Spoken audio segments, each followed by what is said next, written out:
Hello, welcome students. My self Ravikant Singh. मैं आप सभी लोग का अपने इस यूट्यूब चैनल पर स्वागत करता हूं। तो आज से हम क्लास 12th का कैलकुलस का पोर्शन स्टार्ट करने जा रहे हैं। ये बेटा आप स्कूल एग्जाम्स की प्रिपरेशन कर रहे हो या कॉम्पिटिटिव एग्जाम्स की प्रिपरेशन कर रहे हो, ये समझ लो क्या है, एकदम बेस है। मीन्स इसको बिना पढ़े आप कहीं नहीं जा सकते। इसका सबसे ज्यादा पोर्शन आपका डील करता है मैथमेटिक्स। मैथमेटिक्स में जैसे कि हम लोग जानते हैं कि मैथमेटिक्स को 4 सेक्शन में डिवाइड किया गया है: algebra, trigonometry, calculus and coordinate system. Calculus का पोर्शन लगभग 40% to 45% है, ये जान लीजिएगा। इसलिए इसको बहुत अच्छे से पढ़िएगा और इसका यूज आपको हर जगह मिलेगा।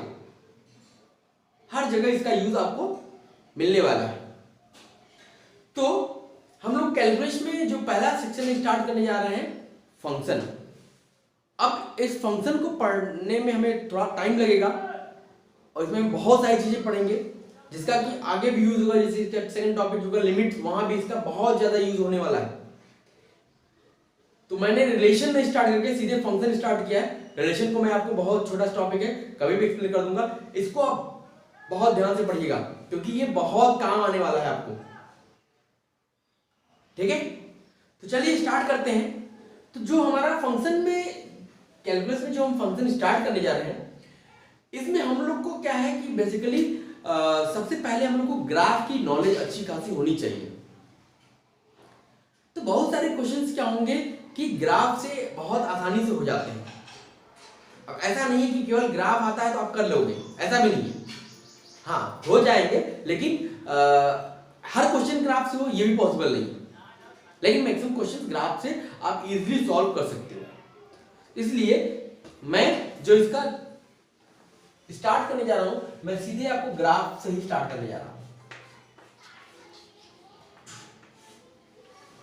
ठीक है, अब जैसे ग्राफ के पहले स्टार्ट करने से पहले मैं एक छोटा सा एग्जांपल लेता हूं जिससे आपको थोड़ा सा पहले आप पढ़ चुके हैं, 10th में आपने पढ़ा है, 11th में पढ़ा है थोड़ा बहुत, तो उसको रिमाइंड कर लिया जाए कि कैसे ग्राफ प्लॉट किया जाता है।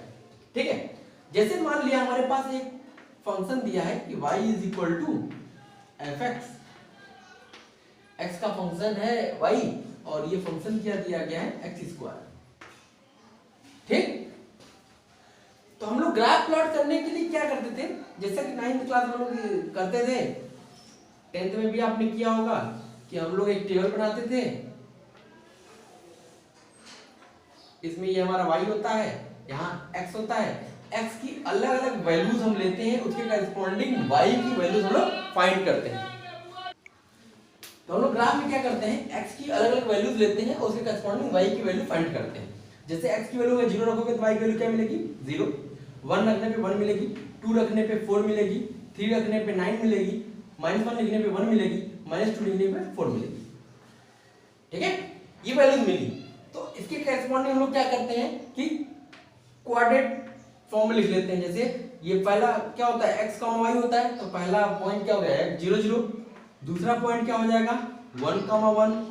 तीसरा पॉइंट क्या हो जाएगा, 2 4। चौथा पॉइंट क्या हो जाएगा, 3 9। अगला पॉइंट क्या हो जाएगा, -1 1 एंड नेक्स्ट पॉइंट -2 4। ये हमारा कोऑर्डिनेट्स आ गए। अब हम क्या करते हैं कि ग्राफ प्लॉट करते हैं। ग्राफ प्लॉट करने के लिए हम लोग क्या करते हैं, एक एक्स एक्सिस एक वाई एक्सिस ड्रॉ कर लेते हैं। ये हमारी एक्स एक्सिस हो गई, ये हमारी वाई एक्सिस हो गई। अब हम क्या करते हैं कि जो हमारे पास अवेलेबल है, कोऑर्डिनेट्स अवेलेबल है, उनको हम लोग क्या करते हैं, प्लॉट करते हैं। अब देखो, जैसे मान लिया पहला पॉइंट है 0 0, ये कहां होगा, ये होगा 0 0। ठीक, ऐसे 1 1 क्या होगा, जैसे 1 पे एक्सिस भी 1 गए, y एक्सिस पे भी 1 गए, तो ये पॉइंट मिल गया। 2 पे 4 हो गया तो यहां चले गए। 3 पे 9 हो गया तो यहां चले गए। -1 पे कहां गए, 1 पे गए तो फिर यहीं आ गए। -2 पे कहां गए, 4 पे गए, फिर -3 अगर रखेंगे तो फिर -9 आ जाएगा, अरे 9 आ जाएगा। ये पॉइंट्स मिल गए हमें, तो हम क्या करते हैं, इसको बस पॉइंट टू पॉइंट मिलाते हुए एक कर्व खींच देते हैं।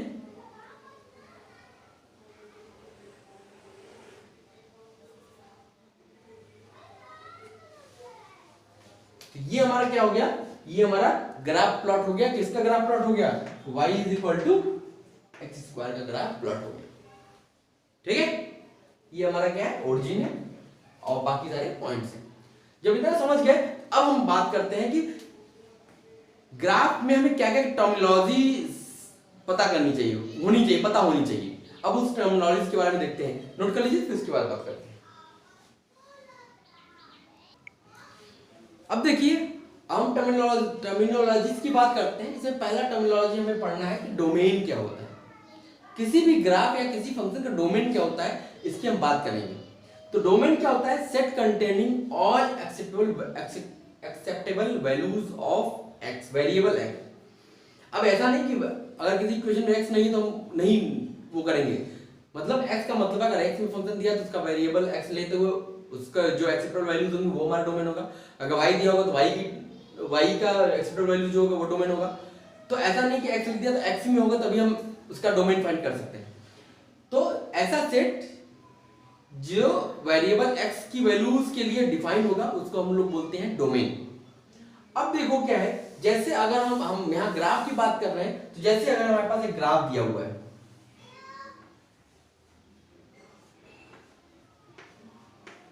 ये हमारा एक्स है, ये हमारा वाई है, ठीक है। अब हमने क्या किया, एक ग्राफ ड्रॉ किया। मान लीजिए ग्राफ दिया हुआ है, ठीक है। ये जो पॉइंट है ये आपका x इक्वल टू 2 है और ये जो पॉइंट है ये आपका 5 है। तो कहता है कि बताइए कि इस ग्राफ को देख के बताइए कि इसका डोमेन क्या है। ये जो फंक्शन है ये y equal to f x का कोई फंक्शन है मान लिया, ठीक है। कहता है इसका डोमेन बताइए। तो डोमेन का मतलब क्या है बेटा, कि ऐसी इस ग्राफ की ऐसी वैल्यूज जिसके लिए x की वो वैल्यू जो इस लाइन पे लाई करती है। मतलब इन द सेंस ये कहने का मतलब है कि अगर हम कोई भी ग्राफ दिया है, अगर हमें डोमेन निकालना है तो हम क्या करेंगे, वर्टिकल लाइंस ड्रॉ करते जाओ, वर्टिकल लाइंस ड्रॉ करते जाइए। जिस पॉइंट अगर वर्टिकल लाइन ग्राफ को कट कर रही है तो वो जो एक्स एक्सिस में जो पॉइंट होगा वो उसके डोमेन में होगा। अब जैसे मान लिया हमने यहाँ पे वर्टिकल लाइन ड्रॉ की, क्या ये ग्राफ को कट किया, नहीं किया। यहाँ पे लिया, क्या ये ग्राफ कट किया, जैसे मान लिया 6 है, ये 1 है, क्या ग्राफ कट किया, नहीं। इसका मतलब ये 1 और 6 डोमेन में नहीं आएंगे। अब जैसे यहाँ पे कट किया, ये 1 पे 2 पे क्लोज है, इसका मतलब 2 डोमेन में आएगा।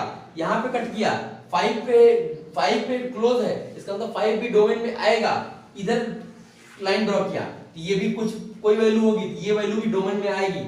और ड्रॉ किया, ड्रॉ करते चले गए, तो इसका मतलब है इसके बीच में जितनी भी लाइन ड्रॉ करेंगे वर्टिकली वो सब क्या होंगी, डोमेन में आएंगी। जैसे अब इस लाइन का इक्वेशन क्या है, ये क्या है, x is equal to 2, x is equal to 3, x is equal to 4, ऐसे वैल्यूज हैं। इसका मतलब ये क्या है, x की एक्सेप्टेबल वैल्यूज हैं जो इस फंक्शन को सेटिस्फाई कर रही हैं। तो अब हमें क्या करना है, इसका डोमेन लिखना है। तो इसका डोमेन जो का इस फंक्शन का डोमेन ऑफ f। अब देखो डोमेन निकालने के लिए हमें सबसे पहले काम करना है, क्या पड़ेगा कि हमें डोमेन जो फंक्शन दिया गया है उसका स्टार्टिंग और लास्ट देखना पड़ेगा, कहां से स्टार्ट हो रहा है कहां से एंड हो रहा है। तो स्टार्ट 2 एंड 5, इसका मतलब डोमेन जब भी होगा इसी के बीच में होगा, ठीक है। तो अब यहां पे क्या 2 पे देखा जाए तो क्या 2 डोमेन में आएगा, क्योंकि यहां क्लोज है इसलिए 2 डोमेन में आएगा। 5 डोमेन में आएगा क्योंकि 5 पे क्लोज है, और ये ग्राफ कहीं भी बीच में ब्रेक नहीं हुआ है, इसका मतलब उसके बीच की सारी वैल्यूज ये लेगा। इसको लिखने का तरीका क्या है, इसको लिखने का तरीका है 2 to 5। ये क्या है, क्लोज्ड इंटरवल मैंने आपको बताया है क्लास 11th में जो बेसिक मैथमेटिक्स पढ़ाया है मैंने, वहां पे इन सारे चीजों के बारे में मैंने डिस्कस किया है। तो ये इसका डोमेन आ गया, ठीक है। ये क्या हो गया, क्लोज्ड इंटरवल है। इसका मतलब ये 2 भी इंक्लूड है, 5 भी इंक्लूड है और उनके बीच की सारी वैल्यूज इंक्लूडेड है। ये इसका क्या आता है, डोमेन आता है। ठीक है, अब जैसे एक ग्राफ और ले लेते हैं।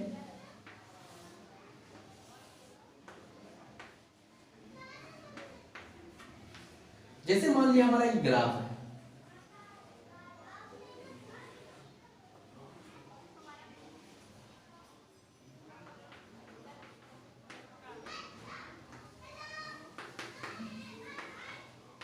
ये y equal to gx graph दिया हुआ है, कहता है इसका डोमेन बताइए। अब देखा जाए तो ग्राफ इसका स्टार्टिंग पॉइंट क्या है, 0 है, एंड पॉइंट क्या है, 7 है। तब सबसे पहले हम जो एंड और स्टार्ट पॉइंट है वहां पे चेक करेंगे कि वो पॉइंट डोमेन में आएगा कि नहीं आएगा। यहां से हॉरिजॉन्टल लाइन ड्रॉ किया, ये कौन सी लाइन है, y एक्सिस है, इसका मतलब ये क्लोज है, इसका मतलब ये लाइन आएगी। ये कौन सा, इस लाइन का इक्वेशन क्या है, x इक्वल टू 0, इसका मतलब x इक्वल टू 0 डोमेन में आएगा। फिर अब यहाँ पे देखा, यहाँ पे अगर वर्टिकल लाइन ड्रॉ किया तो देखा कि 7 पे ये क्या है, ये ओपन है। ओपन होने का मतलब है कि 7 वाली वैल्यू को फंक्शन सेटिस्फाई नहीं कर रहा है, इसका मतलब 7 डोमेन में नहीं आएगा। अब बीच में देखा तो क्या हुआ, ग्राफ कहीं पे ब्रेक हो रहा है, नहीं हो रहा है, ये कंटिन्यूअस ग्राफ है। इसका मतलब अब बीच में वर्टिकल लाइन ड्रॉ करते जाओ, हर एक लाइन जो है ग्राफ को कट करेगी। इसका मतलब हर एक पॉइंट जो होगा उसके बीच में सब ग्राफ पे होगा और वो सारी पॉइंट जो डोमेन में आएंगे। इसका मतलब इसका डोमेन अगर लिखना हो, डोमेन ऑफ एफ, तो ये क्या मिल जाएगा, ये मिल जाएगा 0 क्लोज और 7 ओपन। ये हमारा क्या हो गया, डोमेन। ठीक, नोट कर लीजिए, फिर आगे बात करते हैं। अब देखिए हम बात करते हैं कि ग्राफिकली अगर हम डोमेन को डिफाइन करना चाहते तो कैसे कर सकते हैं। ग्राफिकली, ग्राफ के कारण मैं डोमेन अगर डिफाइन करना चाहता हूं ग्राफ के देख करके, तो कैसे डिफाइन कर सकते हैं। तो ग्राफिकली क्या होता है, domain is portion of x axis. X axis का डोमेन वह पोर्शन होता है which is covered by the graph of the function, जो फंक्शन के ग्राफ से कवर्ड है। या कह सकते हैं the projection of graph on x axis, कि y एक्स एक्सिस पे जो ग्राफ का प्रोजेक्शन है, that will call the domain of graph. या इसको ये कह सकते हो, जैसे मान लीजिए ग्राफ कोई दिया हुआ है, आप इधर से टॉर्च जलाओ तो एक्स एक्सिस पे जो इसकी वो शैडो पड़ेगी, जहां तक पड़ेगी वही उसका क्या होगा, डोमेन होगा। अब जैसे अब यहाँ पे दो ग्राफ मैंने बनाए हैं, अब कहता है इनका डोमेन आपको बताना है। ठीक है, अब देखा जाए तो यहाँ पे देखिए क्या है, ये ग्राफ दो पार्ट में ब्रेक है। जैसे ये 2 to 4 है और 4 to 7 है। तो अब ये हमें देखना पड़ेगा कि जैसे अगर आपने यहां से टॉर्च जलाया तो क्या होगा, ये पॉइंट आएगा, इसकी शैडो आएगी, ये पूरे ग्राफ की शैडो आएगी, इस ग्राफ की पूरी शैडो आएगी। अब देखना है कि जैसे इस वाले पॉइंट पे क्या होल है, तो इसका मतलब है इस पे से लाइट की शैडो चली जाएगी, इसका मतलब इसका शैडो नहीं आएगा। अब ये पॉइंट दोनों क्या है, एक ही जगह पे है ना, 4 पे ये भी है, 4 पे ये भी है, तो ये इसको ब्लॉक कर देगा। इसका मतलब इसकी भी शैडो यहां बन जाएगी। इसका मतलब यहां से लेके यहां तक बीच में तो पूरी शैडो बनेगी, इस पॉइंट में बनेगी, लेकिन इस पॉइंट पे नहीं बनेगी। इसका मतलब इसका डोमेन क्या हो जाएगा, 2 पे बनेगी तो 2 पे क्लोज हो गया, ये 4 पे बनेगी, इसका मतलब 4 कोई मतलब नहीं हुआ। अब एंड पॉइंट 7 बचा, 7 पे नहीं बनेगी, ये इसका क्या हो गया, डोमेन। ठीक है, या आप ऐसे भी देख सकते हो, आप कोई भी वर्टिकल लाइन ड्रॉ करो, यहां पे अगर वर्टिकल लाइन ड्रॉ करते हो, यहां पे कट नहीं किया लेकिन यहां पे कट किया ना, तो एक ने ये कट कर दिया, तो इसका मतलब फंक्शन क्या हो गया, ये आपका इसका डोमेन मिल जाएगा, ये पॉइंट मिलेगा। लेकिन एक चीज और ध्यान रखिएगा कि अगर ये वर्टिकल लाइन आपने ड्रॉ की, यहां पे भी क्लोज रहा होता तब तो ये दोनों जगह कट करता, लेकिन तब ये फंक्शन ही नहीं होता।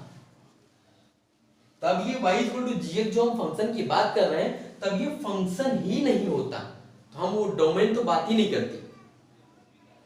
क्योंकि फंक्शन की डिफिनेशन में आगे बताऊंगा आपको, फंक्शन क्या होता है कि हर एक x के लिए यूनिक इमेज मिलना चाहिए। तो यहां पे क्या हो जाता, 4 पे ही एक इमेज 4 मिल जाती, एक इमेज 5 मिल जाती, तो यूनिक तो बता नहीं, तो इसका मतलब ये फंक्शन ही नहीं होता, क्योंकि 1 to many फंक्शन नहीं होता है। तो यहाँ पे फंक्शन नहीं होता, लेकिन अभी क्या है, अभी ये फंक्शन है, इसका मतलब इसका डोमेन होगा, इसका डोमेन ये है। अब एक और ग्राफ देखते हैं, ये ग्राफ दिया हुआ है, अब कहता है y equal to gx graph है, ये ग्राफ है, तो कहता है इसका डोमेन बताइए। अब देखिए, अब इसका स्टार्टिंग और एंड पॉइंट देखते हैं। यहाँ पे जैसे ये टर्मिनेट हो गया, यहाँ पे तो ओपन है, इसका मतलब 3 तो डोमेन में नहीं आएगा। अब इधर देखा तो इधर ग्राफ क्या कर रहा है, कहीं पे टर्मिनेट तो हो ही नहीं रहा है, ये यहाँ पे नहीं बना इसके आगे, इसका मतलब ये नहीं कि ग्राफ यहीं पे खत्म हो गया।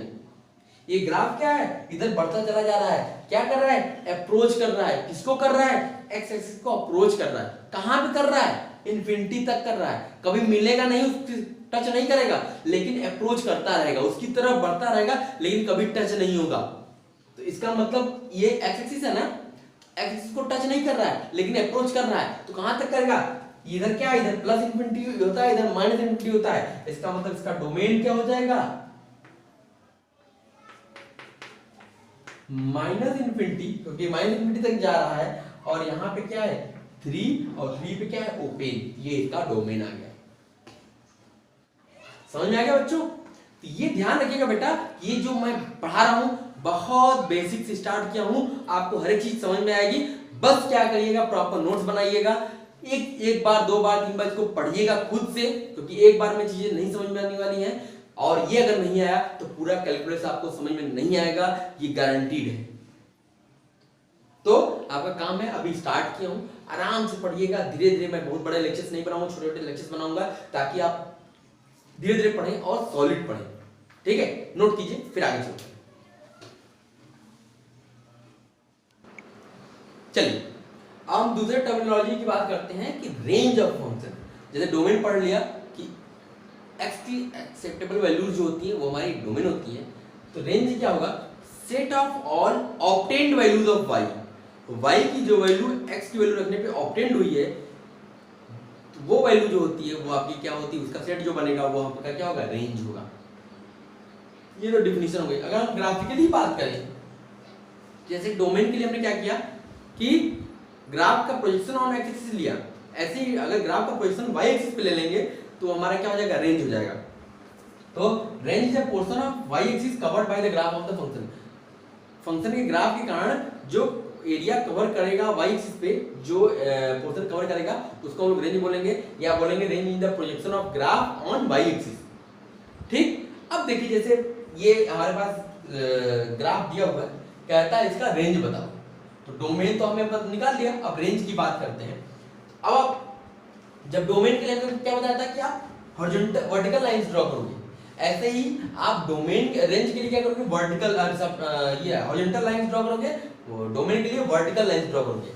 तो रेंज के लिए हम लोग क्या करेंगे, पहले स्टार्टिंग और एंड पॉइंट देखेंगे, कौन सा सबसे लोवेस्ट और सबसे ऊपर वाला पॉइंट है, इनको देख लेंगे, और उनके बीच में पहले देखेंगे ये पॉइंट्स क्या लाई कर रहे हैं, अगर कर रहे हैं तो ठीक है, और उसके बीच में चलेंगे। अब जैसे देखा तो ये सबसे नीचे वाला पॉइंट क्या है, ए है, सबसे ऊपर वाला पॉइंट क्या है, सी है। अब ये ए और सी पे चेक किया पहले, क्या ये सी लाई करेगा, सी पॉइंट इसके रेंज पे होगा, हाँ क्योंकि क्लोज है इसलिए होगा। क्या ये 2 पॉइंट इसके रेंज पे होगा, हाँ क्योंकि ये क्लोज्ड है इसलिए होगा। तो ये आपके अपर लिमिट्स और लोअर लिमिट्स, जो अपर पॉइंट है और लोअर पॉइंट है, ये तो रेंज में आएंगे। अब इसके बीच के देखने के लिए हम लोग क्या करेंगे, अगर हॉरिजॉन्टल लाइन ड्रॉ करते हैं, ये देखिए ग्राफ कट कर दिया, इसका मतलब ये पॉइंट आएगा। कोई भी आप लाइन ड्रॉ करें, ये देखिए सब ग्राफ को कट करेंगे। अगर जैसे यहाँ पे देखा जाए, ये 4 पे क्या है, ओपन है, तो ऐसे हॉरिजॉन्टल लाइन ड्रॉ किया तो क्या देखा कि ये इसको तो कट नहीं कर रहा है, लेकिन ग्राफ को आगे जाके इसको कट कर रहा है। तो फंक्शन तो एक ही है, इसका मतलब एक जगह कट कर दिया, इसका मतलब वो क्या हो जाएगा, रेंज हो जाएगा। लेकिन एक चीज हम लोग और ध्यान दें कि जैसे वहां मैंने बताया था डोमेन में कि अगर कोई वर्टिकल लाइन ड्रॉ कर रहे हो, अगर ग्राफ को 2 जगह कट करेगी तो वो फंक्शन ही नहीं होगा। लेकिन यहाँ पे ऐसी बात नहीं है, यहाँ पे अगर ये क्लोज भी होता तो भी ये रेंज का हिस्सा होता, नहीं है तो भी होता। ठीक है, ये ध्यान रखिएगा। तो यहाँ से इस फंक्शन का अगर डोमेन लिखा जाए, रेंज लिखा जाए, रेंज ऑफ एफ, तो 2 पे क्लोज और यहाँ 8 पे क्लोज दोनों आ रहा है, उनके बीच की सारी वैल्यूज आ रही हैं, इसलिए इसका रेंज हो जाएगा। ठीक, नेक्स्ट देखते हैं। यहाँ भी जैसे प्रीवियस में भी यही ग्राफ लिया गया था, तो अब यहाँ पे क्या हो गया, अब इसका देखते हैं पहले कि कहां से कहां तक ग्राफ वाई एक्सिस को अगर इसका वो लिया जाएगा, जैसे आप हॉरिजॉन्टल लाइन ड्रॉ करोगे, ये क्या होगा, ये ग्राफ को कट नहीं करेगा, लेकिन इसके नीचे वाला ग्राफ को कट करेगा, इधर से आप कट करते चले जाएगा। तो अब क्या होगा, इधर इसके नीचे ड्रॉ करोगे तो क्या होगा, वो यहां दिख नहीं रहा कट करेगा, लेकिन आगे जाकर कट करेगा, लेकिन कहां तक, जीरो को तो टच करेगा नहीं वो ग्राफ, इसलिए जीरो तक तो जाएंगे नहीं हम लोग, इसका मतलब जीरो की तरफ अप्रोच करेगा। इसका मतलब होगा, इसका अगर हम रेंज लिखना चाहेंगे तो क्या हो जाएगा, ये हो जाएगा पहले तो 0 to 4 ओपन, ठीक है, क्योंकि ये 0 की तरफ अप्रोच कर रहा है और 4 पे जा रहा है, लेकिन 4 को कट नहीं कर रहा है, इसका मतलब इसका रेंज क्या हो जाएगा, 0 to 4। ये हमारा क्या था, ये हमारा था range of a function. Note कीजिए, फिर आगे की टर्मिनोलॉजी लेते हैं।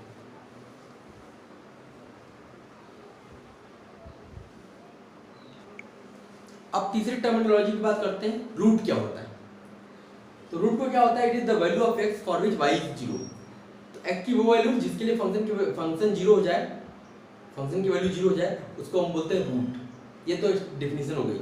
अब ग्राफिकली हम लोग कैसे समझेंगे, root is x coordinate of point, उस पॉइंट का एक्स कोऑर्डिनेट रूट होता है of intersection of graph with x axis, जहां पे ग्राफ एक्स एक्सिस को कट करता है। ठीक, जैसे पहले इसका मतलब समझ लेते हैं। जैसे हमारे पास एक फंक्शन दिया है x² - x, कहता है ये फंक्शन दिया है, कहता है इसका रूट बताइए। हम लोग क्या करेंगे, for root y = 0 implies that x² - x = 0 implies that x - 1 = 0। यहां से x की वैल्यू क्या आ गई, 1 and 0। तो रूट्स आर 1 and 0, दो रूट्स हो गए इसके पास, ठीक है। तो इसका मतलब है कि रूट जो होता है, अगर अल्फा है, रूट अगर अल्फा है, इसका मतलब है x की वैल्यू अल्फा होगी, y की वैल्यू 0 होगी। इसका मतलब कि कोई भी कोऑर्डिनेट अगर अल्फा, 0 दिया हुआ है, तो यहां से रूट क्या मिल जाएगा, ये क्या होगा, x एक्सिस का इक्वेशन है ना, जिसमें y 0 होता है, तो ये एक्सिस का इक्वेशन है, अल्फा, 0, अल्फा उसका रूट होगा। तो ये हमने क्या देखा, ये हमने इससे देखा कि अगर कोई फंक्शन दिया है, हमें रूट पूछ रहा है, तो हम y की वैल्यू 0 करेंगे, वहां से x की वैल्यूज जो आएंगी वो उसकी रूट कहलाएंगी। ये तो बात हो गई हमने सॉल्व करने की। अगर हमें ग्राफ से निकालना होगा तो हम लोग क्या करेंगे, जहां पे ग्राफ x एक्सिस को कट कर रहा होगा, उस कोऑर्डिनेट का जो उस पॉइंट का जो x कोऑर्डिनेट होगा, that will be the root of the equation. तो यहाँ पे क्या किया, ये ग्राफ कट किया, एक्सिस को एक ही जगह कट कर रहा है 3,0 पे, तो इसका मतलब रूट क्या हो जाएगा, x = एक ही रूट होगा। अब जैसे यहाँ पे ये एक्सिस हमने प्लॉट किया और ये ग्राफ बना दिया y = f का। अब यहाँ इस ग्राफ ने एक्सिस को कितनी जगह कट किया, 1 2 3, तो इसके कितने रूट्स होंगे, 3 रूट्स होंगे। और कौन से रूट्स होंगे, x = -2, x = 1 एंड x = 4। ये इसके क्या है, ये इसके रूट्स है। कितने रूट्स है, तो 3 रूट्स है। और कौन कौन से रूट्स है, तो उन रूट्स की वैल्यू बतानी पड़ेगी आपको, ठीक है। तो ये हमारा क्या था कि रूट्स था। तो अब जितना मैंने पढ़ा दिया, इसको एक बार रिवाइज कर लीजिएगा, प्रॉपर नोट्स बनाइएगा बेटा, तभी आपको चीजें समझ में आएंगी, ठीक है। इतना नोट कर लीजिएगा, फिर अगली क्लास में हम लोग आगे की टर्मिनोलॉजीज पढ़ेंगे और फिर आगे के कुछ और टॉपिक्स को पढ़ा जाएगा, ठीक है। तो आज के लिए बस इतना ही, फिर अगले क्लास में हम लोग मिलते हैं, तो इसके आगे का कंटिन्यू करते हैं। Okay, thank you.